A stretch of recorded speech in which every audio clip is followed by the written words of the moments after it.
Oh, this is so funny. I don't know if anyone can see this, but a fun fact about me is I don't actually know how to use Instagram, so it's comical that oh, view request.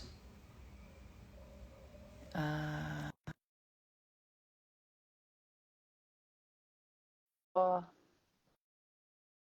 don't quite know how this works, but this is a fun time. Oh, You did it! I did it! Oh my I'm gosh, I'm so so proud of proud of you. myself. Thank you. Thank you. Thank you. Look at Oh wow, that was you. like I had such a yeah, okay, cool. I was there by myself for a little bit and I was a little bit panicked, but here we go. Here Here we we are. are. Okay. Hello. Hello, my beloved sister. Yeah, I'm so a fun thing about me is it's my 39th birthday today. Happy birthday to you. La Breha Hanadit is happy birthday in Irish. La Breha Hanadit. La bracha honadit. Yeah, nice one. You got it. Um, yeah, and I'm like, I just honestly, I just, I just want to cry. So I'm really happy that we're doing this live because you just a living, breathing medicine for me, and it's just, it feels impossible. Today it feels impossible. I know it's not impossible, but it feels impossible to find, little tendrils of joy Mm. because, yeah, just because of everything and specifically about what's happening in Rafa at the moment. Mm. And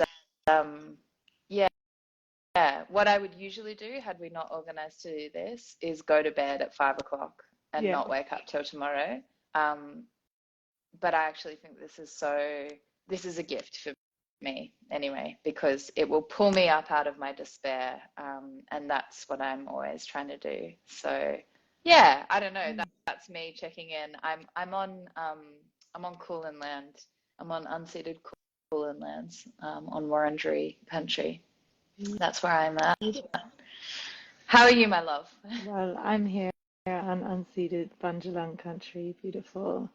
And yeah, knowing that we were doing this today while reading the news today gave me like a little bit of a hope to keep, yeah, just to like top it up because it's like draining out very quickly at the moment, isn't it? Like hard to breathe, hard to think straight, hard to know how to be right now, you know.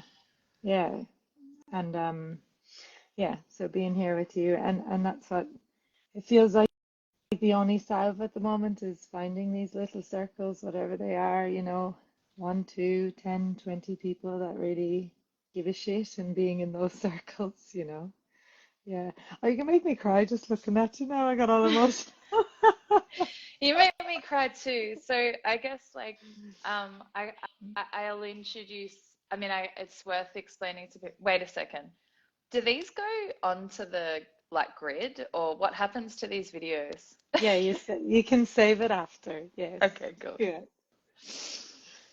Yeah, it's worth saying. So I only met you. Um, I knew you through Jen Clower, our beloved mutual friend and family. And I know what you do and who you are in the world, and you live in a different state to me. But I met you because you came and sat in my room with me recently for the first time, and I spent a lot of time in bed with illness and inflammation, and so I have people come through and sit in my bedroom. And you came and sat in my bedroom, and it was like we had known each other forever. And Mm. it felt so natural just to have you in my home around my family. Yeah. And I guess I talk about you a lot to everybody I know, and talk about how you're my medicine. I play your music for my family who are Irish. And the impact is so profound. It's like you make medicine that is like fits the shape of the wounds that are in my family, and it's not just me. Mm. So yeah, I don't know Mm. if that makes sense to you, but I guess for a lot of folk who are here, like you say in your work, 30% of this population on these unceded lands across what we call Australia have Irish ancestry. And for me, that Irish ancestry has always been very loud, even though I don't know the stories that go with it. And so in meeting you, I feel like, it just feels like a homecoming, and I'm ever grateful for any time we get to spend together. So Oh, yeah. well, the feeling is 100% mutual, and I love how Jen weaves together magic humans. She's like a little, I don't know, spider web of goodness around her. um, yeah, so I suppose being here, it has opened my eyes to a different uh, version of Irishness that I think the story gets lost. I think my dad, before I ever lived here in so-called Australia, my dad always said to me, they practiced on us, Áine, and they perfected it in the Indigenous in Australia. And so you can see the same tools, but more sophisticated as the colony learns and grows. And you take away people's connection to land, story, culture, language, um, ritual, practice, custom. Like you take that away from people, and then they're left, in a way like what I see a lot of the Irish diaspora here that are a couple generations back. They're left with the feeling like they know that there's something there, but they don't know the stories and the songs and the bits that connect them, because that is the design of the colony. Like they weren't going to come over here and teach the history of what happened in Ireland. They just weren't going to do that, like, because then they have to confront the history of what was presently unfolding here. So it's the English school system that traveled over here, and it's the same sort of stripping away of people to make them believe that they're all Australian, and then forgetting, these stories of who we are, and I feel like sometimes I don't know why I'm here. I've been trying to move home for like 10 years. And I'm like, there's something, there's something in the remembering of who we are as Irish people, diaspora, as that that is very, very important. And that not just for me, who's like, come over here from Ireland, but for those that have come generations back. And we need the stories as well. Like I always feel like Ireland has so many songs and stories of the Irish people that left, and we don't have the stories about what happened when they left. Do you know what I mean? Like we have the grief, and then there's a block because we didn't get the stories about the coming back. Um, so I think it's really important. I feel in some ways like a bridge sometimes between the stories that we still have healing in Ireland to do from everybody we lost, which is your families and so many families here, and we have a healing to give back and forth. Do you know what I mean? Yeah. I feel that. I feel that so deeply. Um, I think as you're speaking, I'm thinking about, like, so I'm a therapist, for anyone who doesn't know this about me. It would be weird if I wasn't, because I never shut up about healing. But I don't so, either, and I'm a musician, so yeah, that's okay. yeah. I mean, we're both healers. I was a healer long before I studied therapy, but um, I guess something that I've noticed really, really loudly in the last 4 months is, as someone that works with people right across the world, um, is that uh, people's land is calling. Mm. And I don't know how else to describe it, but I used to have, firstly, I'll say, for such a long time, I have avoided using this language because so much language around spirituality has been co-opted by, colonial processes and whiteness, commodification, profit, etc. And there is rarely acknowledgement about how that knowledge was torn from the land and the people that it comes from, and how difficult it is for the people who knows that, you know, who belong with that knowledge, how difficult it is for those people to access knowledge once it becomes commodified. So yeah, but so I'm clumsily trying to use language that doesn't diminish what we're talking about, but also doesn't shy away from being direct about it just because some other people misuse it, in my opinion. Yeah, so what I notice is that around the world, what's happening in response to what we've been witnessing for the last 4 months in Gaza, and also probably what's been happening for years now, as it becomes more and more apparent the brutality of the systems that we live under globally, both through COVID lockdowns and bushfires across, you know, this nation and around the world. Yeah, climate catastrophe, all sorts of things, Black Lives Matter movement, land back movements, is that a lot of people are really impacted by what they're witnessing, and they have this anxiety, or they come to my sessions, or they come to my group work or community sessions with this distress. And once I name that perhaps as humans, our first attachment needs to be secure attachment with land or country, as First Nations people would say here. Even just saying that often makes people cry. And when we talk about belonging with land, that can often open a really big wound in people. And what I'm noticing is that the more and more people say, I don't even know why this is impacting me so much. You know, I'm not Palestinian, or I'm not First Nations here. You know, we just had this like horrific referendum here in this country for folks who are tuning in from other places in the world. And so people don't really understand why they're so impacted, because they've been taught that only certain people are allowed to feel these ways.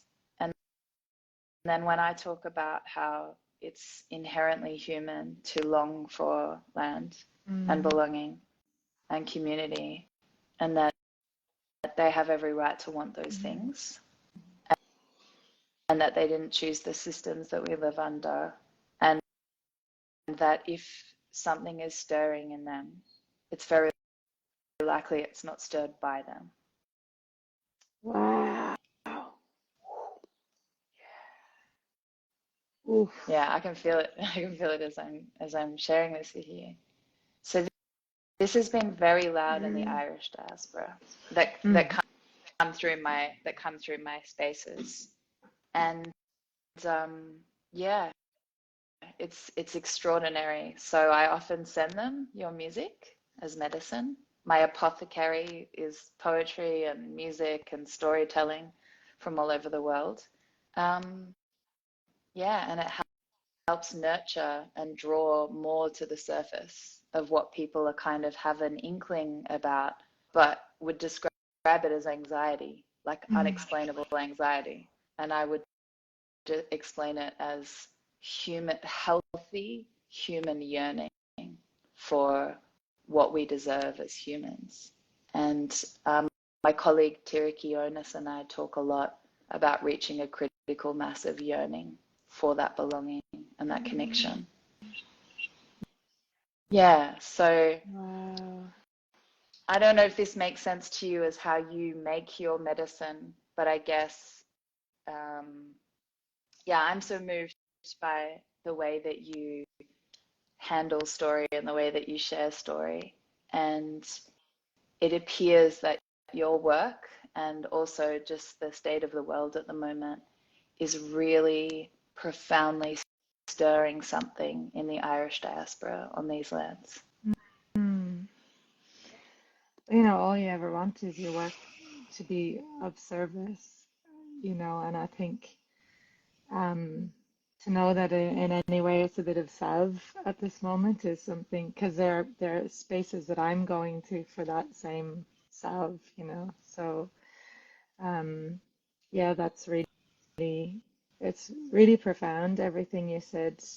you know, I don't think I intend to make art for anything other than like this needs to be expressed, you know, things come through. It's not like I'm sitting here thinking about a certain people or thing. It's just like this needs to, if I'm feeling this, other people are. And, you know, when I've had a problematic time touring in this country because a lot of the times people expect me to be whatever that version of folk music, that Irish folk that's got distilled down from a generation that you know is holding on to some nostalgia in a way and doesn't understand that culture evolves and changes and that we are multidimensional as Irish people. We have lots of different, we have classical music and hip hop and you know like it's not just the chorus or you know and it's been hard at times and then I feel like you know, the thing that I did notice in all those spaces, even when some of them were weird and just like uncomfortable, and people are getting up and walking out because I'm not singing the rebel songs that they want, or I'm not, you know, playing the tin whistle enough, or dancing like the Irish monkey that they needed at that time. Um, the thing that really deeply hit me is like when I sang in language, in Irish, in Gaeilge, or when I sang certain songs or stories, there was an uncontrollable crying and levels of emotion that was coming that was very different to what I was seeing other friends playing music. Like there was something deep stirring, you know, over my years here. And I think as different movements and conversations have happened about land connection culture, people are beginning to be like, oh, you know, Irish culture isn't just what they've sold us that St. Patrick's Day is, or it isn't just like drinking songs. It isn't just this really like washed over version that's actually been designed by capitalist structures to make you think that is, but that's not what it is, you know? And really, we have a very long history and depth of connection to song, story, and land for a tiny, tiny country. Do you know, like we're only four, I think we just hit 5 million actually. Hooray for us, because we had 8 million at the time of our genocide or famine, as they so politely called it. Um, and we're only recovering our our generations now because we lost some all around the world or we lost some to death and famine and starvation. And you know, as a small population, you look at our impact in terms of literature, art, film, music. We punch above our weight everywhere, you know, because we have a very deep history of using song, story, and connecting that to land, connecting that to our past, present, and future.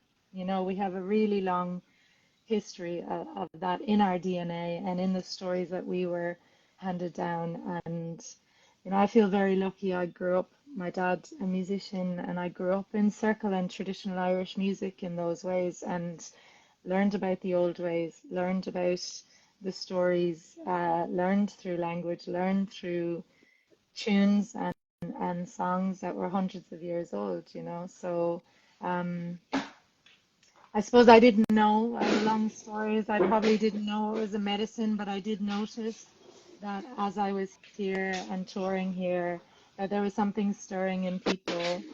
That I think maybe in Ireland we sometimes are like, oh, people are nostalgic for an Ireland that they don't know, and you know sometimes like Irish Americans can come on like a pilgrimage of finding themselves and finding their Irishness or whatever.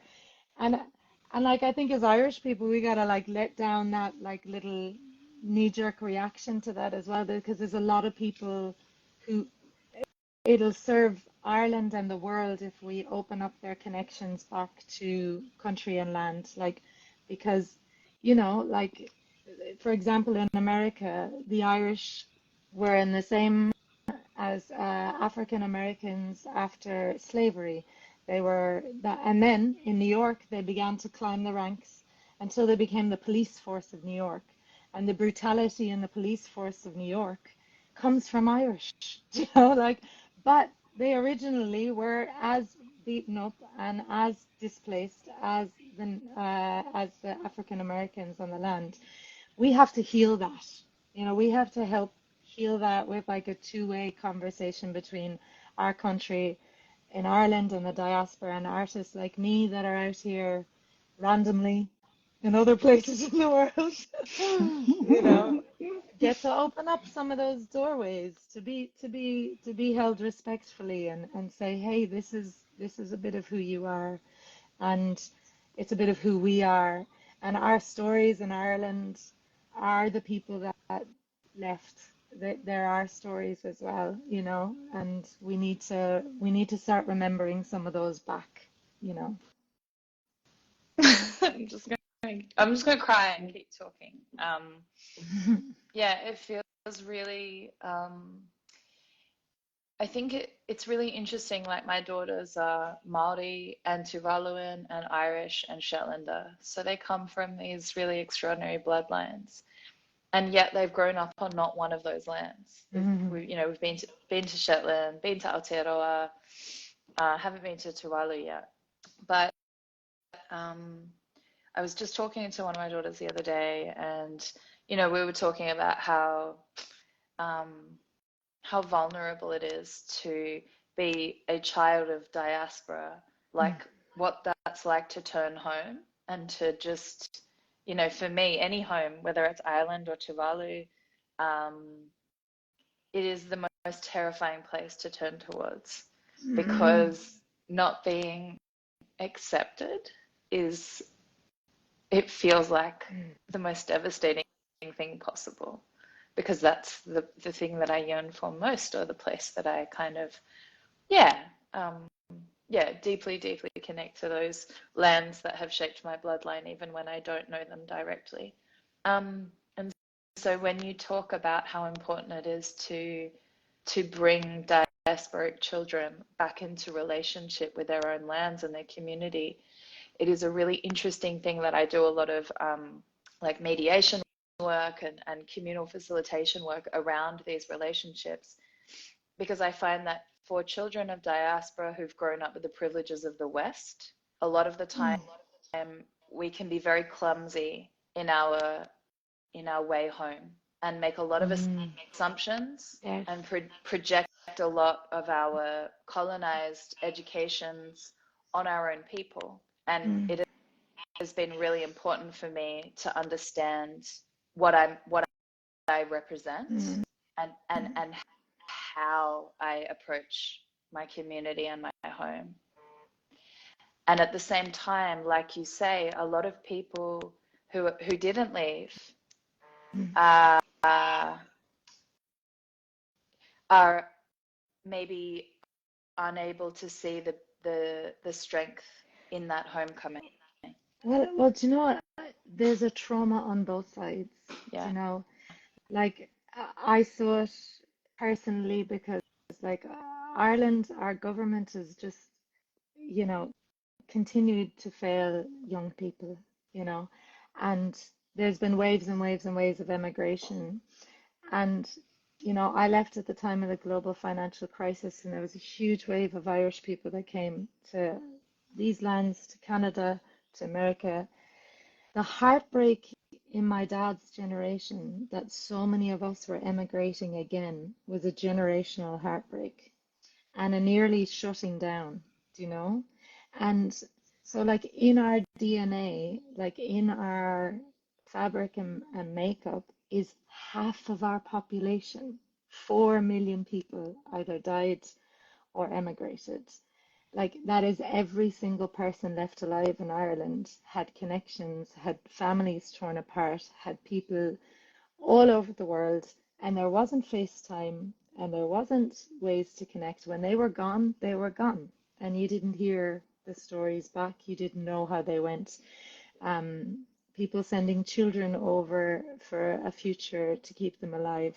So, like, it's not only that, you know, that there's a clumsy way home, there's a deep trauma in Irish people of the leaving and of the sort of like so many, you know, like I just think when you're thinking about that amount of people, like that the stories that never came back. You know, it's different now, like we just hop on the phone and we chat, but like you're talking about 4 million people whose stories never came back, and now we have to heal that so we can allow those stories back in, and we can allow, you know, some clumsy returns home, and also some clumsiness from us of being like, oh, we don't know how to do this either. Do you know what I mean? Yeah.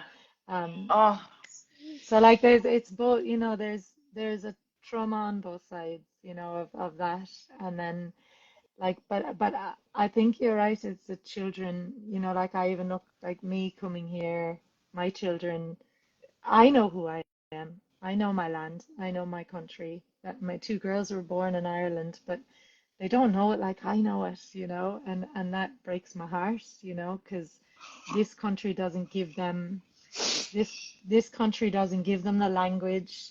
Apart from being in relation with Indigenous people, uh, the white community of this country doesn't give them the language for that, and it's a very clear design from the beginning, you know, to not give them a language for that. And I see it so clearly. I mean, even my kids, like at school, their geography, like what the hell is going wrong with the teaching of geography in this country as well? Like I just, so there's so many things that I'm like, wow, wow, mm, just wow. But yeah, mm. that like, Yeah, mm, I, on your point about how there's trauma on both sides, I notice this a lot, you know, in Indigenous communities. People have grown up embedded in community, people whose parents chose to remove them from community. There's so many reasons why people leave their communities or their home or their land. And then this, you know, trauma on both sides, things happen.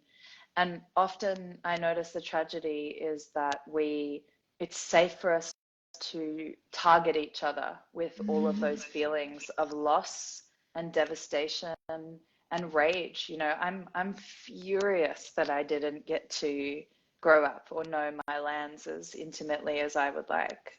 And at the same time, I'm fully aware of the privilege to grow up on these Kulin lands, which I know you know as well, because you've spent a lot of time on these lands too. Um, and I think the thing that gives me hope, and I have seen this so many times, I've seen this in my own experience, in my own family. I've seen this working with young incarcerated people. I've seen it working in community. That what happens is if we can attend to the conditions so that they're safe enough and loving enough, what emerges or what can emerge is a stunning collaboration of fitting those missing pieces back together again. And I think like our relationship is a micro of yes, that macro 100%. possibility where yeah, you just you sharing anything with me feels so restorative to my soul. And You know, I also think yeah, like we're moving beyond, like in a post-colonial world, like even, you know, like my music, like it's post-genre. Like you can't put my music into a box. Like one minute I'll play the tin whistle, and the next minute I'm going to be spitting you rhymes because that's just what's coming through, do you know? And like that's just music. Do you know what I mean? To me, I'm like, that's music. There's good music that I relate and feel to, and that's it. It doesn't need to be blues, folk, rock. You know, I just want music that like touches me in there. That's it. I don't care what the genre is, you know? And I think in this kind of post-colonial world that we're all trying to strive to get to, it's humanity. So why do we feel for Palestinians even though I've never set foot in Palestine and don't have connection? Because I have connection to my land, and therefore I know what connection to your land feels like as humanity. So like as much as we get to celebrate our cultures and love who we are, we're moving to like this like more connected, awake state of like love for humanity, do you know? And to get there, we have to be tethered to something. And you know, it doesn't physically have to mean that everybody lives and connects on their own lands, but they have to have a tethering, whether that's through music, poetry, um, food. Uh, there's so many ways to like find that that tethering, and I think like Mm, so many of us are out here sort of floating around thinking, where do we belong? Well, we belong to humanity, you know what I mean? mm, And that's really like the beauty that I see in this horrendous moment in the world is all of those that are standing up for humanity so loudly, proudly, beautifully, poetically, messily, angrily. However they're showing up, I'm like, you're my people, Yeah. like that. Yeah. That's where I want to be, in that messy, figuring this shit out bit, Yeah. Yeah. I mean, even just in the last, 20 minutes of talking to you, I just feel so relieved. Like today was a really big isolate and avoid everyone day, because Mm, it's just so much. And mm, I guess really, I really resonate with what you're saying because, yes, I have not been to Palestine either. I recognize dynamics of dominance and oppression and silencing. I feel like you can usually tell who the colonizer is by who disregards the land. 100%. There is a way um, there is a way that people speak of country, of land, of plants, of birds, and it's like every word is poetry because there's no imposition. I always think poetry is a collaboration because it can be so nonsensical that we have to be in relationship with it to fill in the gaps. And so there is a way that Indigenous people speak of land and story with this strength, and I think about like the land loving us back, and I think about growing up on Kulin country from when I was 7 years old. I lost my last tooth here, and that's really significant to me. I lost my first tooth in Tuvalu and Nanamanga on one of my home islands, and so that development phase of my brain, like it finished here, not that my brain doesn't keep developing, but yeah, I feel like, I don't know, I feel like I'm losing my thoughts because it's all just like so ethereal, but it's very grounded as well. No, that's it, it's grounding. So, like, I think about the love of land as inevitable as gravity pulling us to her surface. Like, Mm, it just, how could the land not love us, not hold us, not provide for us? Um, and so, yeah, even just that, like what part of the earth is gravity pulling into you right now? And that means something. And when we don't know our own stories or the ways that our bodies and bloodlines have been shaped by other lands and other stories, we don't have anything to bring into relationship with this land under our feet and the stories mm, under our feet. So for me, coming here from Tuvalu, um, I knew who I was as a Tuvaluan. I tucked all of that away because I knew very loudly how much I needed to assimilate. But I've always had something to put into relationship with this land. Not always in the right relationship, but I knew something. Where I only part of like my mother's Irish bloodline, I would have had nothing to offer reciprocally to this place. And so in our relationship and in listening to your medicine and song and story and just the way you are in the world, you're filling me up with more understanding of what it is and who it is that I bring into this triangulation between this land under my feet, all of the lands that shaped my bloodline, and then the stories that I have to tell moving forward. mm. That's how I think about healing. So I don't know if that makes sense to you as a Oh, very long, meandering way of talking about being loved by land and about needing to tell a story of that love. Yeah, mm. yeah, Oh, I mean, it's just so poetic and so powerful how you actually just grounded. Someone said that in their book, is that like you just grounded yourself when you said grounding, because it's very like it's out there, like these words like culture, language, country, land. Do you know, like it's kind of words that are out there, but you can actually bring them into your body and into your being and connect with them at any time, you know. Like I have little hawthorn leaf extract. Hawthorn tree is a very magical tree for us in Ireland. And sometimes when I'm not feeling connected, I just have a little bit of that tincture, you know. I have rocks. I'm from the Burren in Clare. Like it's a beautiful, natural, unbelievable wonder of the world.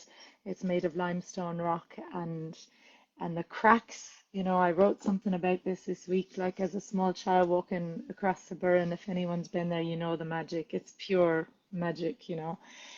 And I just used to look at the cracks in between these big rocks, you know, and there'd be beautiful wildflowers and this whole universe growing inside that. So I have my rocks, you know, rocks for me like ground me back to country, if even if I'm not there.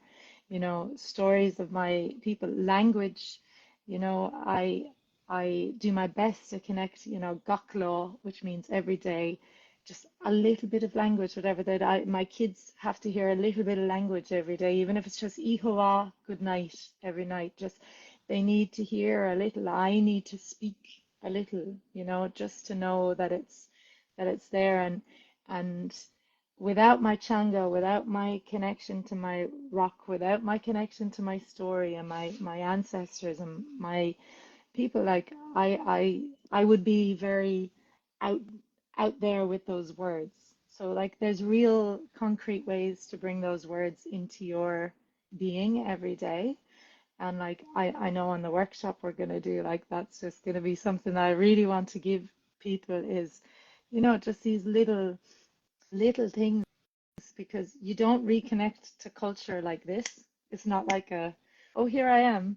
I'm back and I know who I am as an Irish person or as a Maori person or as an Indigenous person. It's gach law, like gach every day, little bits.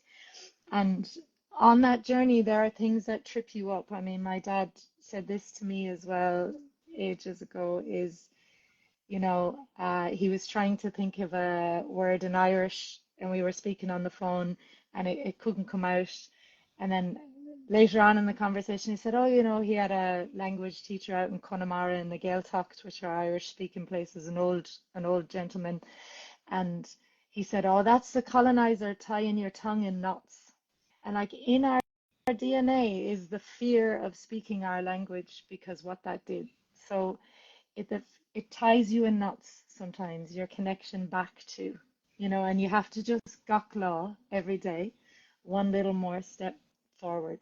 You know, it's not like a here I am, it's all gonna like you know, Yeah. it's like you know, it's like if you want to like get fit, you know, it's like, you know, you slowly gotta take those steps. It's the same, yeah, just Yeah. a little bit every day. Yeah. Yeah. I talk about microdosing strength a lot Mm, because it's really overwhelming, you know, to because to speak a language, especially an indigenous language, is just transcend a paradigm. You know, it's like a different world. So it's like we have to microdose leaving this world, or kind of like removing the veil of mm, delusion of mm, settler colonialism and empire, you know. Yeah, and so that every day, you know, I talk about ritual, like we can conceptualize things, but until we commit every day to rituals that keep that reality alive for us, so plant our feet in that strength, the reality that strengthens us. Um, yeah, it's just too overpowering, you know, this delusion that we live under, this imposition of colonialism on these lands. It's very difficult to unlearn something if you've, you know, I'm 39, so you can't unlearn 39 years of conditioning, mm, which is many generations of conditioning before that. And like you say, our bodies know that fear. Like I explicitly learned about the history of this country when I was 8, in grade 2. And when I was learning about the history of what happened to the First Nations people here, to the Aboriginal people here, I knew that no one said, this is also Tuvaluans, Leah. I knew exactly who I was in that equation. And it was such a visceral, like the impact was so big. And in such a young age, I knew, with no one explaining to me exactly how I needed to be. And I talk to people a lot about, and this is really painful, even just this statement can be really painful for people, you know, at the threshold of the settler colony, our ancestors had to sacrifice so much of ourselves. Yep. And so every single time that we say a word, or we reconnect, or we read a story, or we reach out and even just try, that is resistance. Yeah. Because we are reawakening something that was sacrificed before but not lost. It's sleeping in the marrow of our bones, you know. So the question for me is always, well, how do we create the conditions so that those treasures that have been buried in all of us, some of us only 180 years ago on my Tuvaluan bloodline, and hundreds of years, like thousands, you know, sometimes in my Irish bloodline. So yeah, and that might lead us into, I guess it's what's really beautiful is we're running this workshop. And we're gonna cry the whole time. We're gonna cry the whole time. But I mean, look, I've come alive. You know, like this is what you do to me, or this is what the honesty of this space does for me. Is like I can't even tell you the weight of despair on my. I've been just very, very heavily shadow banned, you know, and so it's increasingly difficult to watch and uplift, and you know, just having to work harder than ever, you know, to keep the stories like uplifted of what's happening on the ground in Gaza and the rest of Palestine. And so the despair is just so heavy on me today. It's like I can't, and it feels ridiculous saying that, right? Because a lot of people and a lot of, you know, let me teach you something in Irish right now. So in Irish, feelings, look, so if we say tabran orm, that's like I'm sad, but that actually translates to sadness is upon me. So what I love about the Irish language is that feelings are not permanent. Like in English, we say I am in despair, or it feels permanent and heavy. The beautiful thing I love about my Changa, my language, is that it's upon me, and that has the hope that it's not going to be there forever. So when despair sets in heavy, or when sadness or anything, we know that they're not fixed states. And I love that about the Irish language. And if you look at a lot of languages outside the colonizer's tongue, they have similar similar states. Lewis, You know, it's much more fluid. It's fluid. Yeah, as Laura is saying there, this too shall pass. Like we have that, we play with that liminal space between dark and light, between shadow and light, between, you know, the living and the dead. Like we have such a play in between those spaces that we accept that it's all there. So despair is part of life because it is also the joy, you know. yeah. I mean, even just you saying that, it changes my state, you know, and it reminds me, like Lewis Madrona, who's a Lakota healer, like like doctor, and then also medicine person. Yeah, he talks about how in his language you say, like, I'm passing through the place of despair, or that person's passing through despair, you know. True. And you just remember, you just say, oh, despair was upon me, or I was passing through despair today, and it felt like I wasn't going to get through it. And then just through this conversation, I notice how, I'm just remembering, you know, all the treasures, you know, that taonga in my language is treasure. And I looked up the dictionary, and it also taongina can mean like to cover over, from what I understand. And I think that's what our ancestors did. It wasn't safe at the threshold of the settler colony. It wasn't safe when the British were invading. It wasn't safe. And so they buried the treasures deep in ourselves. And when the conditions are right, they just come shooting up to the surface. Like, I literally feel it as you speak to me when you just told me that before. And yeah, it's extraordinary how quickly it takes. And also, I'm reminded of Joy Harjo, who in a poem, she says something like, the songs and stories that formed us are waiting to be known and need a place in the world of our grandchildren. They are weary. Oof. They are weary with waiting. Wow. Oh, wow. Yeah. I love you. And I love Jen. Look I at love Jen you there. so much. I'm so glad we met you too, Jen. I Do you know, love like you my so very, very, much. very, very first like dip into music was I managed my music thing with Jen. So I Me wouldn't still be doing too. this if it wasn't for. How come we weren't on the same one? We needed to wait. It would have been too explosive. You know, too you, me, and Jen. Then too, like the room would have gone on fire. No one needed to meet me when I was 27. I was a mole. No, I was just a very frazzled single parent with way too much on, trying to make a living Same, with same, music. same. And we thought Jen had all the Yeah, answers. yeah. And they did. They were one of They the best did. teachers I've They ever did. had. The best. I wouldn't be doing this if it wasn't for those. Yeah. So, But yeah, bless. okay, so All right. to Sorry, that was a um little no, Jen side love it's just we story. should always go on a Gen sidetrack, always. So what is interesting, I think. Well, firstly, We're you doing a have I workshop. in my whole life, I have never co-written a song with someone. I'm very private, and I just always feel super squeamish and don't know how to communicate my ideas properly. And yet last week on Monday or Tuesday, my nephew was born and the world broke open and I felt different. And then I wrote a song and I sent you 2 verses and you just got it immediately and wrote the rest of the song basically. So I just need to firstly say that is so profound because I'm 39 today and I started writing songs when I was 12. So that's a really big deal. So thank you.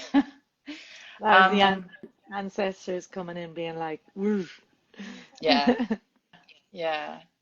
But we're going to, so I don't really know what is happening between us, but I do know that you're going to play on Friday night at the Wesleyan here in Naarm, which is in Northcote. And I'm going to be there and we're going to make some music together. I'll probably try and bring my children along as well so we can get those hot 4-part harmonies if Yeah. we can get that. And then on Saturday night, you're on Judger, we're on country out in Hepburn Springs. Is it the Palais? Yeah. Yeah. Yeah. And then on Sunday, and it's a very small venue. It used to be a chapel. It's called a hall now, at an old convent in Thornbury.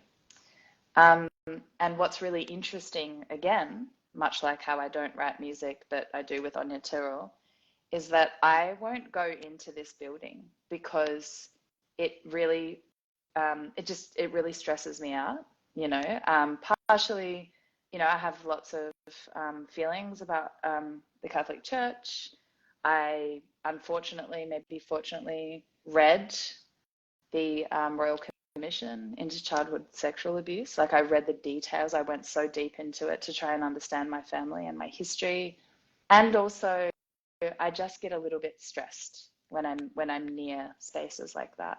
And what is so astonishing to me is we're actually holding the workshop in this former chapel. And the bit that I'm surprised about is I'm not afraid of it at all because you're going to be with me. So can you explain that to me? What is that about? Why am I not afraid? Well, interesting, you know, So when I grew up in Ireland, it was a very Catholic Ireland. My dad rejected the church at a time when nobody rejected the church. So we grew up in the Burren. He left Galway. He left that. He basically went out to the wilds of the Burren, um, because there wasn't a place really in society if you were outside the church. To the point where my mum uh, wasn't allowed to go into the local post office with us because we hadn't been baptized. So she went and got us baptized so she could go about her business. Do you know what I mean? So my dad like has always been outside that and taught us to look at what we were living in and living under in Ireland with a different lens to most of the people that I ever knew in Ireland, except some of these mad hippies out in the burn with my dad, you know.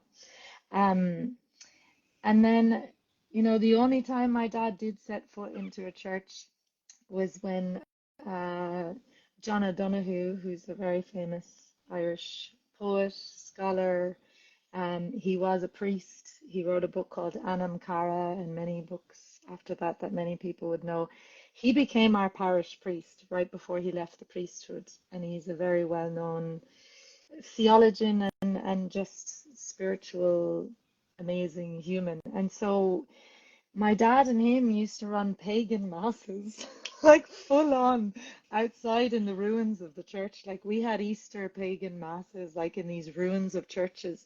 He'd go do mass, John O'Donoghue with the robes on, and then he'd take them off and he'd go do these mad pagan ceremonies with my dad. Like, so have no fear. I know how to walk in those spaces, and I've learned to look at them from when I was, we were outsiders in it the whole time, because in Catholic Ireland, even growing up as us, if you weren't going to church, you were out of society, you were an outsider.